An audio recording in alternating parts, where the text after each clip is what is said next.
É um ano onde, de facto, sobretudo a gripe, vai ser um grande desafio. É verdade que a pressão vai ser muito grande, o inverno vai ser muito duro. Viva! Está com o Expresso da Manhã. Eu sou o Paulo Baldaia.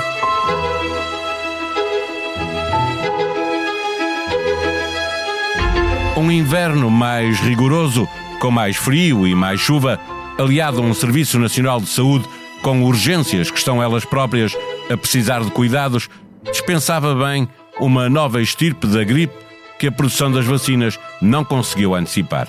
Já agora, também se dispensa uma corrida às urgências hospitalares por causa da gripe. O Centro Europeu de Prevenção e Controlo de Doenças avisa que os casos de gripe já estão a aumentar de forma invulgar e precoce e apela a que as pessoas, principalmente os grupos de risco, onde se incluem idosos, pessoas com doenças crónicas, imunodeprimidos, crianças, apressem a vacinação. Neste episódio, conversamos com o investigador do Instituto de Medicina Molecular da Faculdade de Medicina de Lisboa, Miguel Castanho. Não tens a sensação que o teu telemóvel ouve as tuas conversas? Sim, às vezes até parece que sabe o que vou jantar. Não se preocupe. A app Caixa Direta Empresas não ouve conversas, mas ouviu as empresas. As suas funcionalidades mais inovadoras são baseadas nas sugestões dos nossos clientes. Pagamentos com fotografia, pesquisa inteligente de movimentos e notificações em tempo real. Esta é a app desenhada com a experiência de quem a usa, feita para quem lidera. Faça o download. Caixa, com o banco certo ao seu lado, a sua empresa cresce. Caixa Geral de Depósitos S.A., registada junto do Banco de Portugal sob o número 35.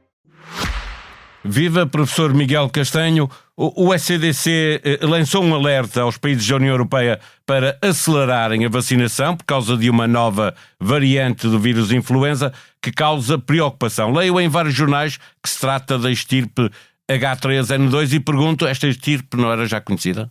Essa estirpe já era conhecida, aliás, tanto era conhecida que estava previsto que seria a variante que seria um dominante neste inverno para a vaga de gripe tradicional de todos os invernos. E, portanto, este ano já estaria previsto que essa seria uma variante.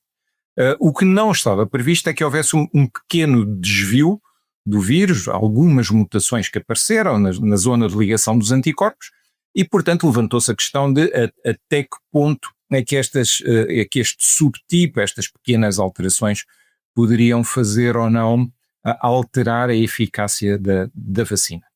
Contudo, com toda a informação que já temos da vaga de gripe no hemisfério sul, portanto durante o inverno do hemisfério sul, também o facto das vagas de gripe terem aparecido antecipadas em países como o Japão, o Reino Unido ou o Canadá, já nos dá alguma informação sobre a eficácia da vacina, e nomeadamente o Reino Unido já divulgou dados oficiais sobre a eficácia das vacinas e, portanto, são dados do mundo real, já são dados que tomam em conta hospitalizações, por exemplo, no Reino Unido, devido à gripe, e os primeiros dados apontam para uma manutenção da eficácia muito elevada, sobretudo para as crianças.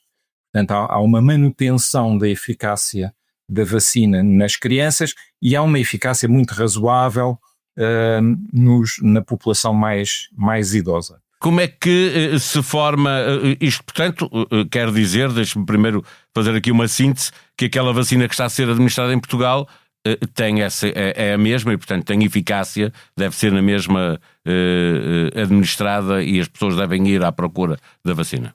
A Europa tipicamente decide qual é a vacina que vai usar no inverno seguinte, mais ou menos no início do ano, aí a partir de fevereiro, março. É preciso antecipar o que vai acontecer muitos meses depois, 6, 7 meses depois, no inverno seguinte, mas é possível, com todo o historial e todo o conhecimento que já temos sobre a gripe, mais ou menos prever o que é mais provável em termos de evolução do vírus. E constroem-se 2 ou 3 cenários.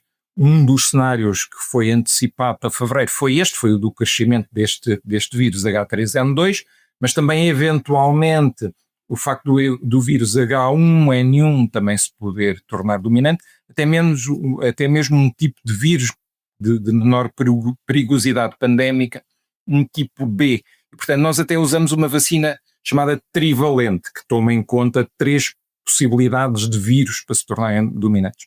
Uma destas é precisamente o H3N2.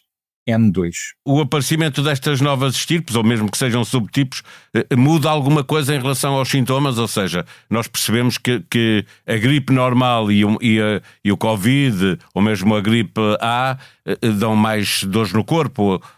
Esta estirpe tem algum sintoma que a identifica, ou é o mesmo? Não tem nenhum sintoma particular que a identifique. Quer dizer, não há nada nos sintomas que nos permita dizer que estou com gripe A do tipo H3N2, subtipo K, em vez de estou com outra gripe qualquer, ou em vez de estou com Covid-19. As dores são basicamente, os sintomas são basicamente os mesmos, enfim, a febre, as dores musculares, as dores de cabeça, os arrepios, a garganta arranhada, o nariz entupido, as dores de cabeça. Normalmente está descrito como sendo algo muito pesado, isto é, aquelas descrições mais ou menos qualitativas do tipo, passou-me um caminhão por cima, não é? Fiquei que não conseguia fazer nada, portanto está descrito como sendo uma gripe de sintomas pesados, isto é, que a pessoa sofre bastante com ela, mas não há nenhum sintoma que seja muito particular e que possamos dizer isto só pertence a este tipo de gripe ou este tipo de vírus. Quem não tenha esses sintomas tão pesados, apanhou uma gripe, deve ir trabalhar ou estudar para evitar o absentismo, ou deve resguardar-se e ficar em casa para não ajudar a espalhar o vírus? Há uma regra geral em todas as doenças infectocontagiosas. Quando temos uma doença que é infectocontagiosa, portanto uma doença que podemos transmitir ao nosso colega de trabalho, ao nosso colega de escola, ao nosso familiar, ao nosso amigo, não o fazemos, quer dizer, ficamos em casa, resguardamos-nos e prevenimos males maiores, até porque nunca sabemos a quem transmitimos o vírus. E, portanto, pode ser uma pessoa que esteja nos grupos de risco, ou pela idade, ou por ter algum tipo de doença crónica, por exemplo. Pode ser uma pessoa que nós conheçamos, ou mesmo uma pessoa que não conheçamos, pode ser no transporte público, onde quer que seja. Portanto, manda ao bom senso e as regras da saúde pública que se estamos doentes com uma doença infectocontagiosa, fiquemos em casa. Deixe-me perguntar-lhe se, no caso das pessoas que vão trabalhar ou querem ir trabalhar, precisam de ir trabalhar ou de estudar, quanto tempo demora a passar uma gripe? Desde o momento em que começa até a pessoa estar capaz de ir trabalhar ou estudar?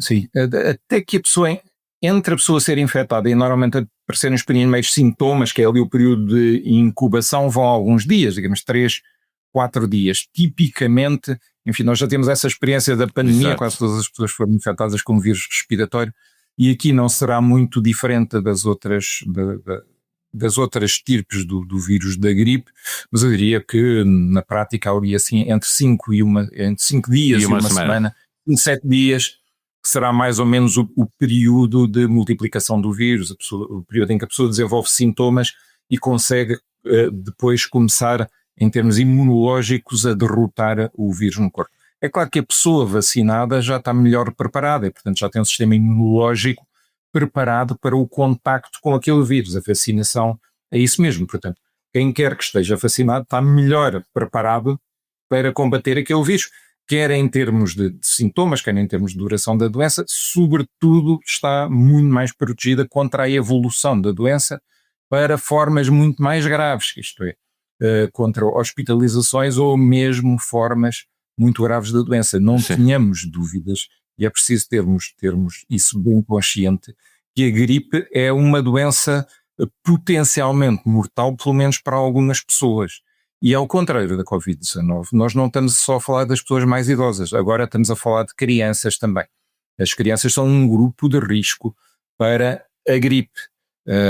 E sobretudo devemos aprender alguma coisa com países como os Estados Unidos, por exemplo, que neste momento estão numa situação muito delicada, sobretudo por causa de abdicarem da vacinação.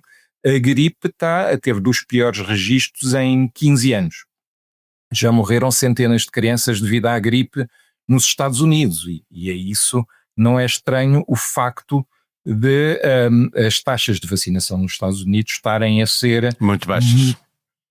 E das políticas nos Estados Unidos em relação às doenças infectocontagiosas, em relação à vacinação, em relação a outras medidas de saúde pública, estarem a mudar bastante. E, portanto, nós temos tido notícias constantes de facto, uma situação muito má em termos de gripe nos Estados Unidos. É daí que o conselho por cá seja o de vacinar quanto antes, porque entre tomar a vacina e estar resguardado ainda também passa um determinado tempo, não é? Vacinar quanto antes é, neste caso, particularmente importante porque esta variante H3N2 não é dominante já há alguns anos. Portanto, a gripe que tivemos o ano passado, a gripe que tivemos há 2 anos não era H3N2 e, portanto, em termos de imunidade natural, estamos um bocadinho desprevenidos. Por outro lado, nós observamos já que a gripe está a chegar mais cedo em países como o Japão ou o Reino Unido. Portanto, vacinar quanto antes é melhor prevenir do que remediar, sem dúvida nenhuma, e há a possibilidade, não há certeza, não há a possibilidade da vaga de gripe chegar mais cedo. E, portanto, temos que nos preparar mais cedo também. Cedo. Aliás, para fecharmos a nossa conversa, queria lhe perguntar, a Ministra da Saúde causou algum alarme quando veio dizer que vai ser um inverno muito duro. Ana Paula Martins estava a alertar para um problema de saúde pública ou estava essencialmente, em sua opinião, preocupada com o funcionamento do SNS? Bom, eu creio que as duas coisas. É um facto que o SCDC recomenda a todos os países da Europa que antecipem a vacinação e que se preparem para um inverno que pode ser duro. O facto de estar a lançar o alerta e portanto, a tomada de consciência que o inverno pode ser duro é a primeira medida contra o inverno ser duro, não é? Porque quanto melhor nos prepararmos, menor é a probabilidade de acontecer. É claro que o grande risco é se muita gente adoece ao mesmo tempo e, portanto, temos um colapso, há uma diminuição da capacidade de resposta. Eu creio que a senhora Ministra, enfim, poderá ter causado algum alarme, mas, por outro lado, também é preciso lançar consciência sobre e não se faz isto sem ser incisivo, obviamente, senão ninguém a ouve. Mesmo para fechar, a única coisa que não devemos fazer é correr todos para as urgências hospitalares assim que tivermos sintomas. Exatamente, mais vale corrermos todos para os centros de saúde e ser vacinados do que depois termos que correr todos para as urgências hospitalares para sermos atendidos.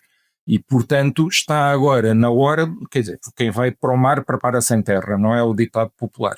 Está agora na altura de nos prepararmos, que estamos em terra, para, obviamente, o aumento dos casos de gripe que acontecem todos os invernos e vão acontecer agora também, tal como vai acontecer um aumento dos casos de Covid, são vírus respiratórios, transmitem-se de forma semelhante e, portanto, nós vamos ter aquilo que é habitual e que sempre temos, mas devemos nos preparar e do ponto de vista das autoridades, devem alertar as populações e é isso que estão a fazer.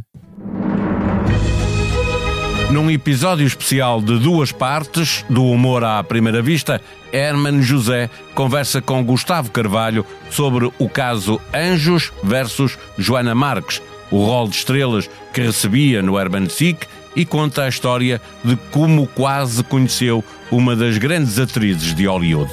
Hermano José celebrou, nos últimos tempos, 70 anos de vida, 50 de carreira e 40 do mítico programa O Tal Canal. E recorda alguns dos casos em que se arrependeu de piadas que contou e outros em que acabou mesmo por pedir desculpa por as ter dito. A sonoplastia deste episódio foi de João Martins. Nós vamos voltar amanhã. Até lá, tenham um bom dia.